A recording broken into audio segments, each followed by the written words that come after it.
It also creates a default pivot table, right? Which actually, let me zoom in so you can see nicely.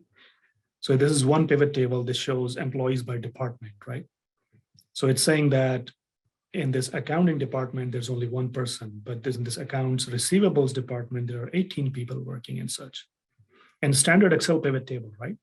You can, because it's an Excel pivot table, you can actually double click on these numbers and it tells you who are those 18 people, right? So I just did a double click and here are those 18 people that are there, right? So all that is pretty standard Excel, right? Everyone knows Excel, that's very easy to do.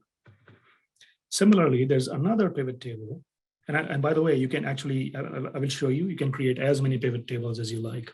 It just comes with some initial starter pivot tables, but you can actually extend them. A little bit of training is required, but it's very simple. So this is another pivot table. This is employees by employment category. That is how many are full-time, how many are part-time, and things like that, right? So all of that is in a different pivot table.